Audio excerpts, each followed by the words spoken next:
ধন্যবাদ জানাই এবং কৃতজ্ঞতা জানাই এই যে বড়বাড়ির যে মসজিদ কমিটির কর্মকর্তা হল আমার ইমাম সাহেব এবং এই গ্রামের কিছু মানুষ হল যারা গতদিন যেটা মানব ধর্মের পরিচয় যেটা দিছিল এটা মানে অত্যন্ত গুরুত্বপূর্ণ যে এই মানুষগুলায় যেভাবে 60টা মানুষের জীবন তারা দান করছেন। যে রাত্রে 3:30টার সময় যখন আমার ইমাম সাহেবে যখন হঠাৎ একটা আওয়াজ পাইছেন যে এই মসজিদের পুষ্করিণীত একটা আওয়াজ পাইও তাই দৌড়িয়ে আইয়া যখন দেখছেন এবং ইমিডিয়েট তাই মাইক যুগে সবে জানাইছেন এবং তানও উদ্যোগের কারণে এই গ্রামের কিছু বিশিষ্ট মানুষ যারা এরা আইয়া সহযোগিতা করছেন এবং 60টা মানুষের জীবন কারণ একটা পুষ্করিণীর মাঝে একটা গাড়ি পড়ার পরে এবং যারাও এই মানে গাড়ির ভিতরে আছিল 7জন মানুষ আছিল এরা সাঁতারও যায় না। তো আমি এই কনস্টিটিউয়েন্সির বিধায়ক হিসাবে আমি বাড়িতে আসলাম না, আমি গুয়াহাটি আসলাম। আমি যখনও শুনছি তখনও আমার মনে মনে যে অন্তত এই মানুষগুলারে অন্তত একটা বড়ভাবে আমরা একটা সংবর্ধনা দেওয়া উচিত, যাতে অন্তত উৎসাহিত শুধু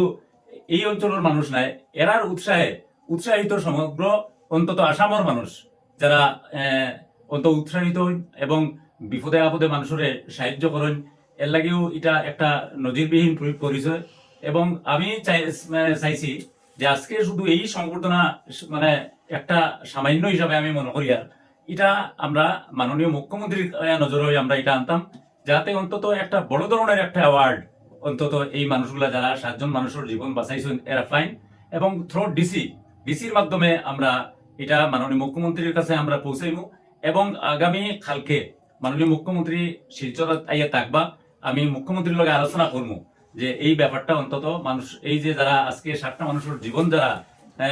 বাঁচাইতে যারা সাহায্য করছেন তারা একটা বড় ধরনের একটা অ্যাওয়ার্ড তারা অন্তত দেওয়া উচিত, যাতে অন্তত এই উৎসাহিত হইয়া অন্যান্য অঞ্চলের মানুষগুলাও যাতে একটা মানব ধর্মের পরিচয় আজকে যারা লইয়া দাঁড়াইছি তারা যে পরিচয় দিচ্ছেন এইভাবে অন্তত আরো কিছু মানুষ খাড়া হইতো এবং এটার মাধ্যমে সারাই উৎসাহিত হইতো। সবচেয়ে বড় উদ্যোগ নিয়েছিল আমার বরাকণ্ঠ। এই বরাকণ্ঠর নাম আমি কইতাম ভুলে গেছি গিয়া, অন্তত তারা যেটা খালি এটা নাই আরো বিভিন্ন ধরনের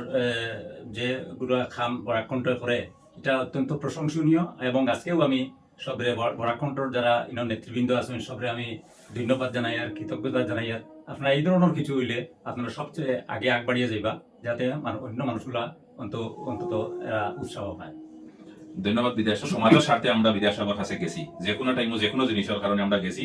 তখন কোনো সময় তাই না করছেন না কইছেন তুমি ইভেন আমরা থানে না জানাই অনেক ইনিশিয়েটিভ নিছি, পরে আমরা থানা কইছি যে আমরা ওটা করছি, এটা আপনার কোঅপারেশনের দরকার, উইথাউট এনি হেজিটেশন আমরা এখানে কোঅপারেট করছেন। এটার লগে আমরা পুরো বরাকণ্ঠ ফ্যামিলি কৃতজ্ঞতা প্রকাশ করি আর বরাকণ্ঠরে এবং আমরা ভিউয়ার্স বা সাবস্ক্রাইবার যারা আছেন আমাদের সহযোগিতা কথা এরার প্রতি আমরা কৃতজ্ঞতা স্বীকার করি আর থ্যাংক ইউ।